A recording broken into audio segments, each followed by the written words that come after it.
जय गुरु जी संगत जी, मेरे यूट्यूब चैनल गुरु जी 13 ब्लेसिंग पर आपका हार्दिक स्वागत है।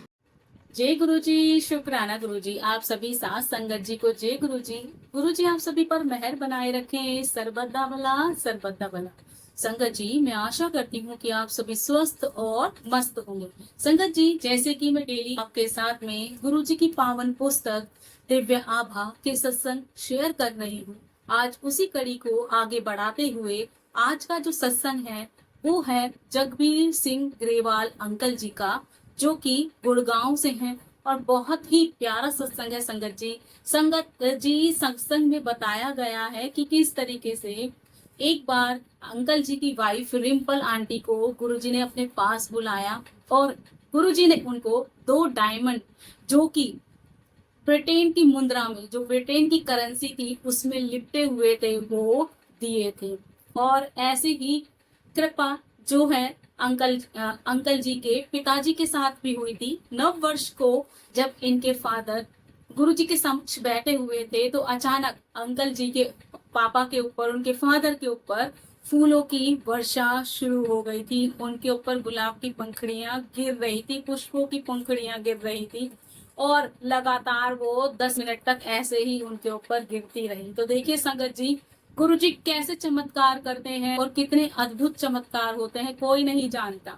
अब ये हीरे मिलना और साथ में उसी परिवार के जो मुखिया सदस्य हैं, जो हेड ऑफ द फैमिली है, उनके ऊपर पुष्पों की वर्षा होना, इट मीन्स वो परिवार गुरु जी से कितनी कृपा या समर्पण कर चुका था, तब उनके ऊपर इतनी कृपा बरस रही थी। संगत जी हम ये बोलते हैं कि गुरु जी सभी पर कृपा करते हैं, लेकिन कुछ कृपाएं ऐसी होती हैं जो हमें हमारी आध्यात्मिक यात्रा को आगे बढ़ाने वाली, और हमारी प्रीवियस बर्थ में जो हम करके आए हैं वो, और इस जन्म में जो हमने हासिल किया है स्पिरिचुअली यात्रा पर जितनी हमने हमारी स्ट्रोंग हुई है, तो वही हम गुरुजी से प्राप्त करते हैं। और यहाँ पर जो बताया गया है बहुत ही अद्भुत सत्संग है अंकल जी का। अंकल जी कहते हैं गुरु जी ने 100 किलोमीटर तक बिना ईंधन के इनकी कार चलवाई थी। आप इमेजिन कर सकते हैं, ईंधन अगर फ्यूल ही नहीं रहेगा गाड़ी के अंदर तो गाड़ी कैसे आगे मूव करेगी, चल ही नहीं सकती। लेकिन 100 किलोमीटर विदाउट फ्यूल कैसे गाड़ी चली होगी, आप इमेजिन कीजिए वो समा, वो अद्भुत लीला, वो चमत्कार। हर किसी पर ऐसे चमत्कार नहीं होते। कितनी ब्लेस्ड फैमिली है जिस पर अंकल जी, उनके पापा और उनकी वाइफ सभी पर ही गुरु जी की कृपा बनी हुई है। और ये कृपा ऐसे ही प्राप्त नहीं होती, जन्मों जन्मों का पुण्य एकत्रित होता है जब हमें ऐसे सदगुरु की कृपा प्राप्त होती है। जय गुरु जी। संगत जी सत्संग के अंत तक जुड़े रहिएगा और इस रूहानी सफर पर आगे बढ़ते हुए सबसे पहले जैसे हम गुरु जी का मंत्र जाप करते हैं वैसे ही मंत्र जाप करेंगे। आइए संगत जी हम सब मिलकर गुरु जी का मंत्र जाप करते हैं। ओम नमः शिवाय, शिव जी सदा सहाय। ओम नमः शिवाय, गुरु जी सदा सहाय। ओम नमः शिवाय, शिव जी सदा सहाय। ओम नमः शिवाय, गुरु जी सदा सहाय। जय गुरु जी। शुक्राना गुरु जी। जय जय गुरु जी। संगत जी अंकल जी लिखते हैं, गुरु जी 100 किलोमीटर बिना ईंधन के कार ले गए। अब यहाँ बताते हैं, श्री ग्रेवाल पंजाब कृषि विश्वविद्यालय में अपनी ससुराल में थे जब गुरुजी अपने कुछ अनुयायियों के साथ वहां पहुंचे। लंगर करते हुए बहुत रात हो गई थी। श्री ग्रेवाल को गुरुजी को जालंधर में उनके मंदिर तक पहुंचाना था। श्री ग्रेवाल की मारुति 800 गाड़ी में वह दोनों चल पड़े। थोड़ी दूर जाने पर श्री ग्रेवाल को आभास हुआ कि गाड़ी में पेट्रोल तो समाप्त होने वाला है, पर वह चिंतित हो गए। उन्हें पता था इस समय कोई पेट्रोल पंप खुला भी नहीं हो। यह 90 का दशक था जब पंजाब में आतंकवाद फैला हुआ था और दुकानें जल्दी बंद हो जाती थी। श्री ग्रेवाल को यह भी पता था कि देर रात में पुलिस और आतंकवादी दोनों घूमते रहते हैं। उनके साथ बैठे हुए गुरुजी ने उनके मन की बात पढ़ ली थी और उनको चिंता मुक्त रहने के लिए कह दिया।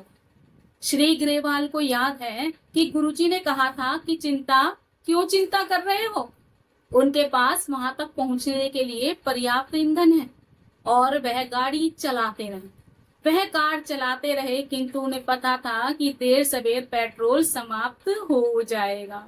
यह अंकल जी कहते हैं कि जो ग्रेवाल अंकल जी हैं, वो पंजाब कृषि विश्वविद्यालय में अपनी ससुराल में गए हुए थे, वहां पर पंजाब में गए हुए थे। और वो कि वहां पर कहते हैं कि गुरुजी अचानक आए और गुरुजी के साथ उनके कुछ अनुयायी भी थे, और वो उस समय लंगर कर रहे थे सब। जब लंगर कर रहे थे तो क्या हुआ कि अंकल जी को, गुरुजी को जो था जालंधर में ड्रॉप करना था। गुरुजी का आप सभी जानते हैं, जालंधर में मंदिर है, गुरुजी वहां संगत किया करते थे। तो जब ग्रेवाल अंकल जी के पास है, तो ग्रेवाल अंकल जी ने लंगर कराया गुरुजी के साथ, और भी अनुयायी थे, सबने मिलकर लंगर किया। अब परेशानी क्या आई कि अंकल जी को जालंधर छोड़ना था, ड्रॉप करना था गुरुजी को।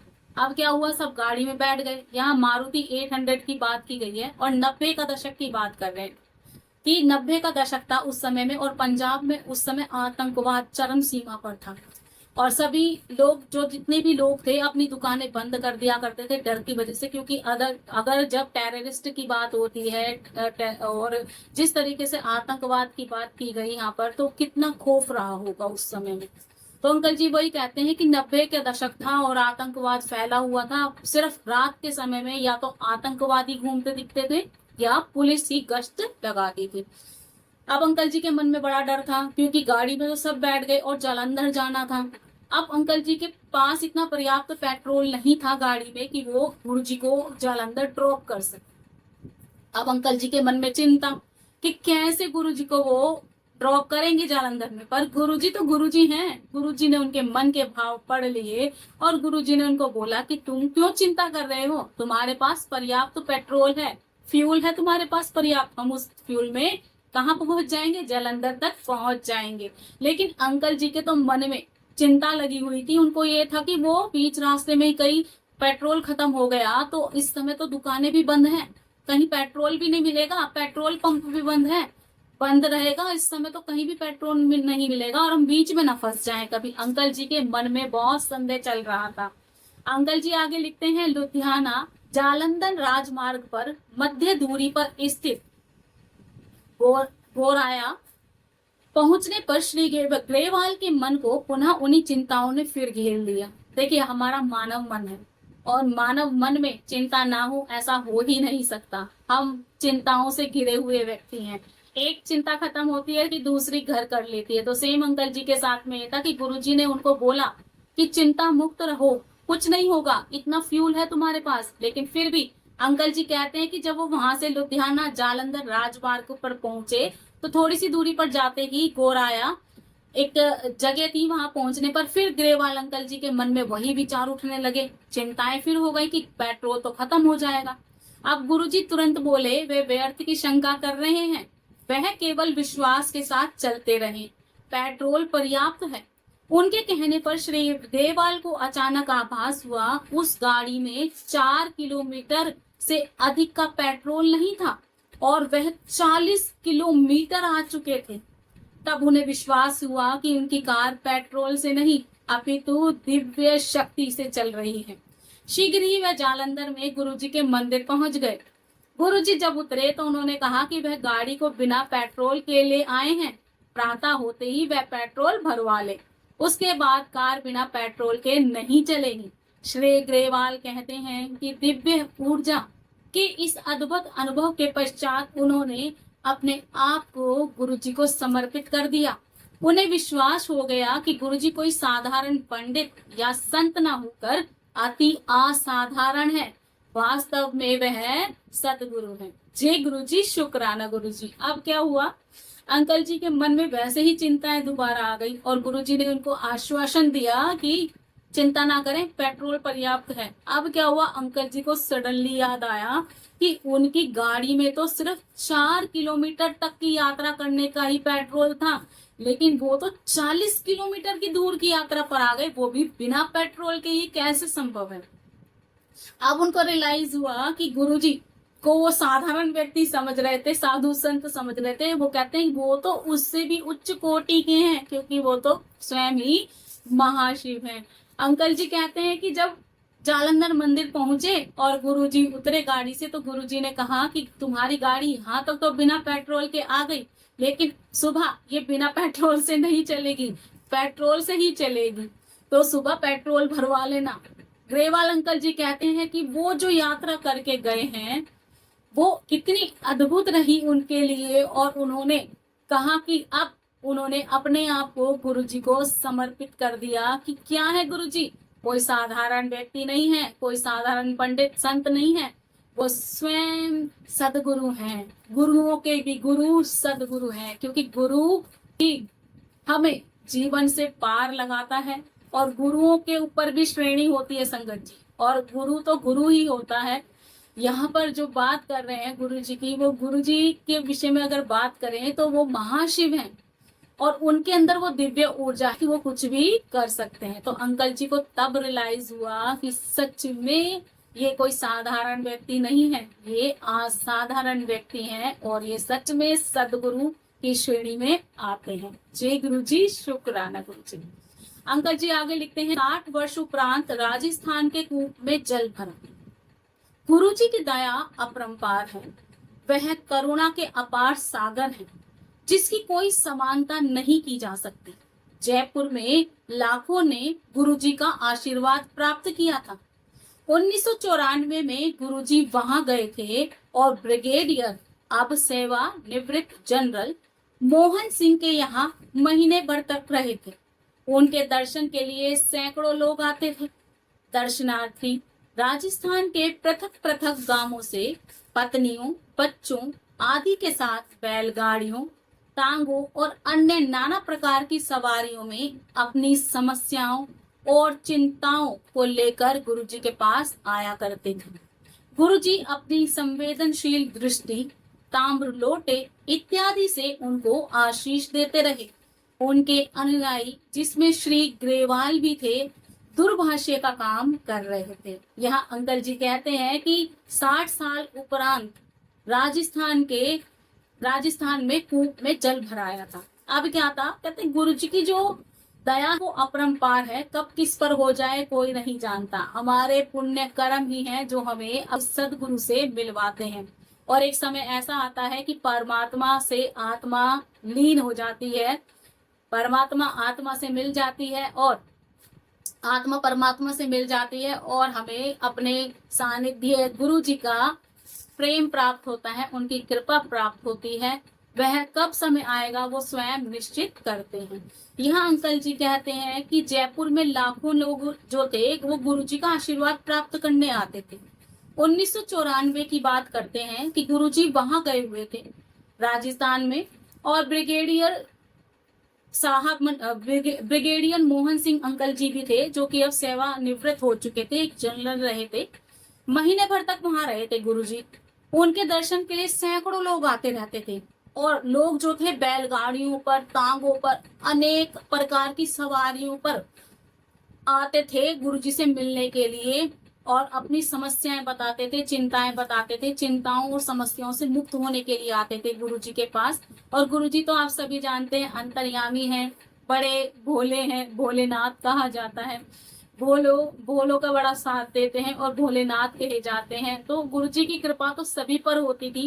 गुरुजी ताम्र लोटे से या उनके ऊपर अपनी कृपा दृष्टि डालते थे तो उनको आशीष देते थे। सबके सब अनुयायी थे उनके, और जिसमें श्री ग्रेवाल अंकल जी भी एक अनुयायी ही थे। वो दूरभाषा का काम करते थे, बताते थे लोगों को कि समस्या है तो गुरुजी के जैसे ताम्र लोटा दिया जाता है आज, मगर तांबे का लोटा लेकर गुरुजी के बड़े मंदिर जाते हैं तो वहां पर सेवादार होते हैं, वो बताते हैं, क्रिया बताते हैं कि कैसे करना है, इसका यूज कैसे नहीं करना। तो अंकल जी भी वही कार्य किया करते, गुरुजी समझा देते थे और बाद में सेवादार के पास भेज देते थे, वो उनकी मदद कर देते थे, लोगों को बताते थे। तो सेम अंकल जी भी दूरभाषा का काम कर रहे थे। उनको याद है किस प्रकार से एक पंचायत के सदस्य ने उनके पास आकर विनती करी कि क्या गुरुजी उनके गांव में पिछले 60 वर्ष से एक सूखे कुएं में जल भर सकते हैं। अब यहाँ क्या हुआ संगत जी, एक गांव के कोई एक सदस्य थे, पंचायत के सदस्य, जैसे कि आप सभी जानते हैं जो पंचायत के सदस्य होते हैं पूरे गांव का कार्यभार उनके ऊपर होता है, वो कार्यभार संभालते हैं। अब ऐसे ही उस गांव के कोई सदस्य थे पंचायत के, वो गुरुजी के पास आए। और जैसे कि हमें सबको अगर जैसे गुरुजी के बारे में पता चलता है तो हम एक से दूसरे को बताते हैं, दूसरे से तीसरे को पता चलता है, तीसरे से चार को, तो क्या होता है दो से चार, चार से आठ, इस तरीके से संगत बढ़ती चली जाती है। अब उनको जब गुरुजी की कृपा का पता चला तो उन्होंने बोला कि 60 साल से हमारे गांव में एक सूखा कुआं है, क्या गुरुजी उसमें जल भर सकते हैं? ऐसा उन्होंने बोला कि सूखा कुएं में क्या जल भरा जा सकता है। अब क्या हुआ, जब ये बात गुरुजी को पता चली तो गुरुजी तो जानी जान है, वो उन्होंने नहीं बोला था, उनके दिमाग में डाला गया था, और वही कृपा करने के लिए गुरुजी वहां पर रह रहे थे। संगत जी एवं ही नहीं जाते थे गुरुजी कहीं भी। गुरुजी का कहीं जाना, अचानक बैठे बैठे उठकर चल देना, इट मीन्स उस जगह का, उस जगह पर रहने वाले लोगों का, उस जगह का उद्धार करना होता था। तो सेम यहाँ पर है कि जब वो अंकल आए उनके पास और बोला कि उन्होंने कि उनके एरिया में, राजस्थान में एक सूखा कुआं है, 60 साल से सूखा कुआं है, क्या गुरुजी उसमें जल भर देंगे? तब क्या हुआ, 3 दिन के बाद उनको विनती का उत्तर प्राप्त हुआ।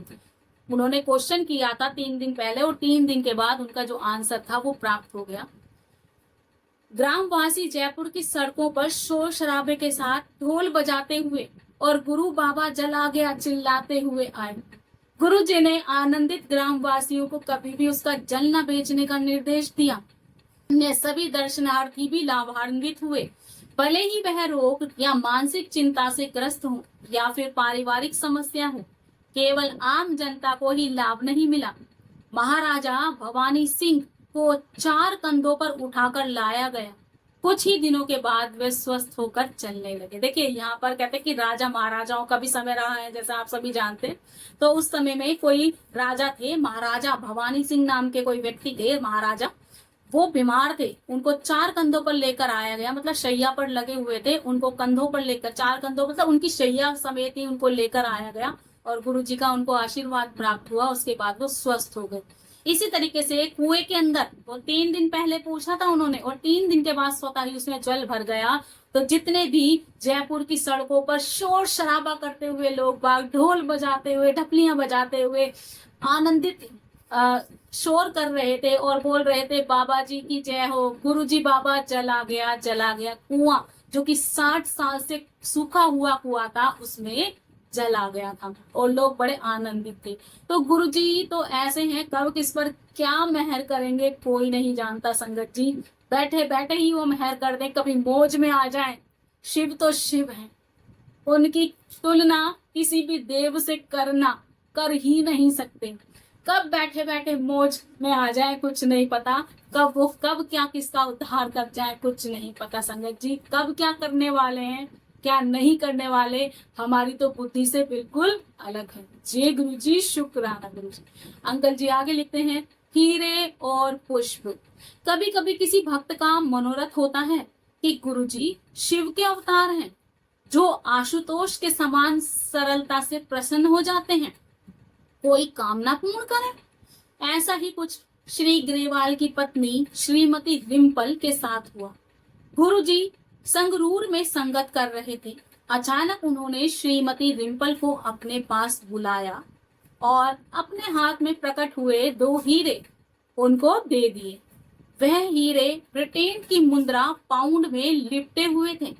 आज 12 वर्ष बाद भी उनमें से गुलाब की सुगंध आती है, गुरुजी के होने का प्रमाण। यहाँ पर क्या है कि हमारे मन में शंकाएं उत्पन्न हो जाती हैं। तो सेम यहाँ पर क्या हुआ कि एक बार जो श्री ग्रेवाल अंकल जी हैं, उनकी वाइफ रिम्पल, उनके मन में भी हुआ कि गुरुजी तो साक्षात शिव हैं, आशुतोष कहे जाते हैं, भक्तों पर बड़ी जल्दी प्रसन्न हो जाते हैं, क्या उन पर भी कृपा करेंगे? हमारे मन में होता है ना कि हमें भी भगवान गुरुजी हमारे साथ भी ऐसा करो, आपने उनके साथ ऐसा किया तो हमारे साथ भी कुछ चमत्कार कर सकते हो। तो सेम आंटी के मन में रहा होगा।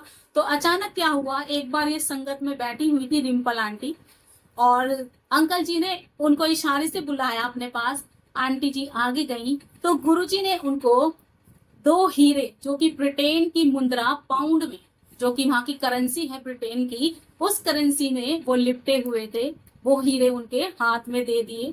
और अंकल जी कहते हैं कि आज भी 12 साल हो गए उस घटना को। खैर ये जो सत्संग है तो बहुत पुराना होगा, लेकिन अंकल जी ने जब ये लिखवाया है तो उस समय 12 साल का टाइम ही हुआ था संगत जी। तो अंकल जी लिखते हैं कि 12 साल बाद भी उसमें ऐसे ही सुगंध आ रही है, और वो भी किसकी, गुलाब की सुगंध आती है।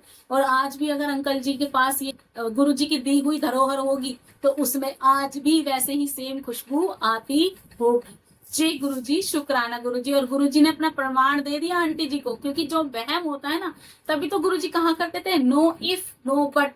जहां आप जूता घर में छोड़कर आते हो तो अपनी बुद्धि को भी वहां छोड़कर आओ, क्योंकि वो हमसे बहुत आगे हैं और हम उनकी कल्पना कभी कर ही नहीं सकते कि वो कब क्या करेंगे, कब क्या। अंकल जी कहते हैं अन्य अवसरों पर भी गुरुजी की विशेष कृपा करते थे। नव वर्ष की पूर्व संध्या पर श्री ग्रेवाल की ससुराल में गुरुजी की संगत हो रही थी। अचानक उनके ससुर पर पुष्पों की पंखुड़ियां बरसने लगी और कुछ देर तक ऐसे ही बरसती रही। 10 मिनट के उपरांत एक अन्य महिला अनुयायी श्रीमती बरदान पर भी ऐसा ही हुआ। यह चमत्कार भक्तों पर गुरुजी का प्रेम दर्शाते हैं। श्री ग्रेवाल कहते हैं कि गुरुजी अपने भक्त से कोई मांग नहीं करते, वह तो उनके कर्म अपने ऊपर अंतरित कर लेते हैं और आपको मुक्त कर देते हैं। वह केवल प्रेम और आस्था चाहते हैं। यह अंकल जी कहते हैं कि एक बार क्या था, ग्रेवाल अंकल जी के ससुराल में जो इनकी पत्नी का मायका था, वहां पर गुरुजी की संगत हो रही थी। अचानक क्या हुआ, जो गुरुजी ने क्या किया, जो अंकल जी ग्रेवाल अंकल थे, इनके ससुर जहां बैठे हुए थे उनके ऊपर फूलों की वर्षा होनी शुरू हो गई और कम से कम वो 10 मिनट तक रही। उसके बाद वहां पर कोई आंटी जी बैठी थी, वो भी गुरुजी की अनुयायी थी, श्रीमती बरदान आंटी कोई बैठी थी। उनके ऊपर भी पहले उनके ससुर के ऊपर वहां पर वर्षा हुई, फिर अन्य कोई संगत थी श्रीमती बरदान आंटी, उनके ऊपर भी पुष्पों की वर्षा हुई।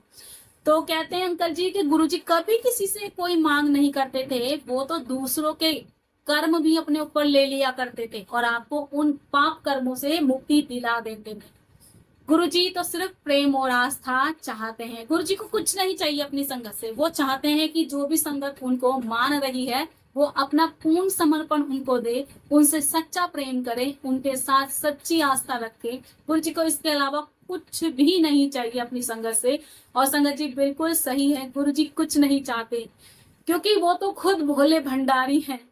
हम सुनते हैं ना कथा कि जिनको जिनको उन्होंने वरदान दिया और वही लोग गुरुजी के ऊपर भारी हो गए, शिव के ऊपर भारी हो गए, भोले बाबा के ऊपर भारी हो गए। रावण के एग्जाम्पल लेते हैं, रावण को उन्होंने वरदान दिया बलशाली भुजाओं का, और कह सकते हैं ना कि जब बुद्धि भ्रमित होती है, और नारद जी ने उनको भड़का दिया कि तुम्हारे अंदर भुजाओं में इतना बल दे दिया भोले बाबा ने, तुम इसका उपयोग तो करके देखो तो यूटिलाइज करके कि तुम्हारे को मिला है नहीं मिला, बल मिला है कि नहीं मिला। अब क्या था, रावण के दिमाग में वही बैठ गई। अब वो सोचे कि मैं इन भुजाओं का कहाँ पर बल दिखाऊं, तो नारद जी ने उनके दिमाग में डाल दिया कि भैया कैलाश पर्वत को ही उठा लो। आप अपनी भुजाओं से उठाते हैं तो क्या होता है, भगवान शिव देखते हैं अरे ये क्या हो गया, अचानक कैसे हिलने लग गया पर्वत।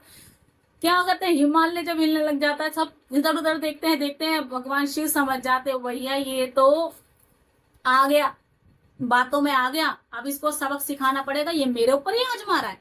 वो अपना पैर नीचे रखते हैं और क्या होता है, उसके रावण के जो हाथ होते हैं वो उस हिमालय पर्वत के नीचे दब जाते हैं। तब वो शिव सहस्त्र नाम का जप करता है और भगवान शिव को खुश करता है। तब भगवान उसकी मूर्खता पर हंसते भी हैं और उसको क्षमा भी कर देते हैं। दूसरा भस्मासुर का ले लीजिए। भस्मासुर जो था इतना बड़ा, उसने तपस्या की थी, कितने सालों तपस्या करने के बाद उसने वो जो चीज थी भगवान शिव से कि किसी पर भी वो हाथ रखे वो भस्म हो जाए, ऐसा वरदान प्राप्त किया। अब उसने सोचा कि मैं इसका कैसे पता करूं कि इन्होंने मेरे को सच में वो वरदान दिया। वो भगवान शिव को ही भस्म करने के लिए चला। तब क्या होता है, मोहिनी रूप में भगवान विष्णु आते हैं और जब नृत्य का होता है, अब दोनों में प्रतिस्पर्धा लगती है, नृत्य करते हैं और डांस करते करते करते करते भगवान वो इतना कह सकते हैं कि भगवान विष्णु पर मोहित हो जाता है कि जैसे ही वो डांस करते हैं तो उसको नीचा दिखाने के लिए कि तू मुझसे आगे कैसे, मैं तुझसे, क्योंकि नारी रूप में थे, और इस तरीके से जब वो डांस करते करते अपने ही हाथ को सर पर रखते हैं तो भस्मासुर भी वैसे ही कर देता है, भूल जाता है और खुद ही भस्म हो जाता है। तो जो सबको दे रहे हैं आप उनसे वही चीज को इम्प्लीमेंट करते हैं तो बहुत हानिकारक होता है। जैसे कुंती जी ने किया था, भगवान ने जो महात्मा थे उन्होंने उनको प्रसन्न होकर उनकी सेवा भक्ति से उनको आशीर्वाद दिया था और उन्होंने उस चीज को आजमाया था। सूर्य देव का आवाहन किया था कि बिना ही किसी के टच किए तुम तुम बच्चे को जन्म दे सकती हो। अब वो आजमाने के लिए उन्होंने भी वही काम किया, उन्होंने सूर्य भगवान का आवाहन किया था और जैसा आप सभी जानते हैं कर्ण का जन्म हुआ था और उन्होंने उसको पानी में विसर्जित कर दिया था। तो चीजें हमें मिलती हैं लेकिन हम उसका कैसे प्रयोग करेंगे वो हमारी बुद्धि के ऊपर है। देने वाला आपको सब कुछ देता है संगत जी, लेकिन हमें कैसे उसका प्रयोग करना है वो हमारी बुद्धि के ऊपर है। और गुरु जी जब देते हैं तो ले भी लेते हैं, कुछ नहीं पता, लेकिन हमें उनके मार्ग पर आगे चलना है। और कभी भी गुरु जी से मांग मत कीजिए, क्योंकि गुरु जी कहा करते थे मुझसे मांगो मत, मुझे मानो। और संगत जी आज मैं अपनी वाणी को यही विराम दूंगी। जय गुरु जी, शुक्राना गुरु जी, जय जय गुरु जी।